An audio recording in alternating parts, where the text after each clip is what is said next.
when you're doing this work, what are the days like in between the flashy things? It's almost so boring that you question if it's worth it. There's a bunch of small things that you have to do consistently to produce the result that you want. Rolling out, warming up before your run, covering your mileage. It's being consistent in the monotony that makes you great.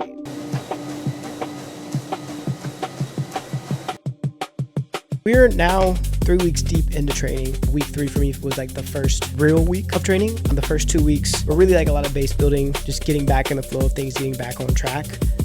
Getting comfortable with running long again, getting comfortable with doing workouts. 2 official workouts on the calendar, set mileage that we wanted to cover before the end of the week, and some adaptability. It's one of those nagging, again, not the most exciting, not the most glamorous, but very important to building consistency. The thing about marathon training is a lot of it can be boring. Not every single mile that I put down is the most exciting, thrilling thing in the world. It's every single boring step that makes an exciting October. This weekend, one of my really, really good friends from college was getting married, and the wedding was in Illinois. I live in Los Angeles. Whenever you're trying to balance travel and training, there's going to be some give and take. This week was a lot of adaptability, for sure. If someone were to ever ask me what I think a legal performance enhancer for running is, I would give them an answer that they would probably say is really corny, but I think it's true, and it's running with friends. This Tuesday, I kind of got out of my comfort zone of usually just getting out the house, running on my own, and prioritized going a little bit later and running with some friends. Now, mind you, they did almost drop me 2 miles in. That wasn't great. When you're running with people, you usually tend to just feel better. The miles just seem to go by faster. It's a point of accountability. If you say, hey, I'm going to run with you guys at 6:30 p.m., at 6:30 p.m., you're either a flaky friend or you're there. And honestly, dare I say, the run was fun. It's oftentimes that I'm the best at remembering why I love running when I'm with those who I love while running. This Wednesday, we had a very fun workout. Felt better than the previous week. I had less moments where I felt like, oh, can I do this workout? But it was 4 by 6 minutes at roughly tempo, 4 by 6 minutes of, I think it was averaging out to like 520 to 525 per lap. And honestly, based on the pace that we were going, it roughly kind of worked out to about a mile and like 150 basically. That was a really good workout, and a big, I think, confidence booster, especially coming off the previous week where I wasn't feeling as strong. The biggest advantage I had is who I was running with. And so to be able to, have to lead a rep, but also be able to get in the back for a few reps and just follow the flow, just follow the person in front of me, makes a big difference. All of the reps felt fairly in control. Yeah, overall, I would rate it, I'd give it a B minus. I'm still giving myself that grace because, again, this is the 3rd week of this training cycle. We still have quite a ways to go until the big dance. And so just being able to accomplish that workout, check it off, put it in the books, has been a good win. Got some food at a taco truck after, great recovery. I'm sure my dietitian Z was very happy that I ate post-run. Running is something I do. Running is not who I am. And if every interaction, if everything I'm doing during this block for these next pretty much 4 months, right, is all about that, it's easy to lose the joy, easy to get burnt out, and it's easy to also kind of forget the why.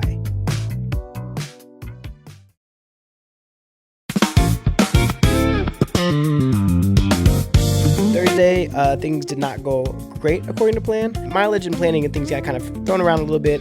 I had to pack for my flight. I was flying out very early Friday morning. Instead, I prioritized making sure to still get my lift in. So Friday, I was first flight out 5 a.m., landed around 12:40-ish. I was faced with a decision. Sweat a bunch and potentially die of dehydration outside, or be upset and bored running on a treadmill. I chose the latter. I knew it was really important that I was coming to that long run feeling good. So with that, ran 8 miles on the tread, and it was a suffer fest, genuinely. Coming into Saturday, I got ample rest. Some would say maybe too much, because I ended up not getting on the treadmill until I think around 3:30, 4 o'clock. The wedding reception started at 6. I was at a hotel that was literally just across the street. Like, I could literally see the wedding venue. That workout felt great. I think it wasn't just the fact that I was able to hit the splits. I think it felt great because I also just mentally gritted out a long run workout in the midst of travel. It's been really easy to say, maybe this one I'll skip. Things got too crazy this week. I'm at a wedding, it's fine. And so I'm proud of myself for prioritizing what needed to be done, getting it done, getting ample rest. I was out Sunday morning, 5 a.m. So another night of not great sleep. You may have noticed I missed Thursday. And so coming into Sunday, I had 12 miles left. And I think in previous weeks, I would have just not done it. But I know at this point, especially with it being so early in the training block, it's really important for me to build that foundational base. This week felt good because it was a perfect example of barriers arising and making a decision to work around them or give up to them. It's a perfect storm of lots of small decisions that add up to your end result in the moment that may not seem like a big deal at mile 3, mile 15, mile 20, but it's the culmination of all of those decisions that produce my end result. And this is all great practice to do that. Carl had asked me, like, what are the days like in between the flashy things? It doesn't suck, but it's almost so boring that you question if it's worth it. There's a bunch of small things that you have to do consistently to produce the result that you want. It's being consistent in the monotony that makes you great.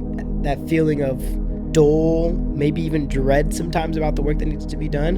When it's time to lace it up, when you're in the middle of mile 18, every mile that was packed in before, you're going to remember that. You're going to feel that, and that's going to be your strength. And that's what I'm leaning on when it's time to make things happen at Chicago. This week was beauty in the monotony, beauty in the boring. It's brick by brick. Some bricks will be more exciting than others, but it's brick by brick. And I'm just really, really happy with the bricks that were laid down this week.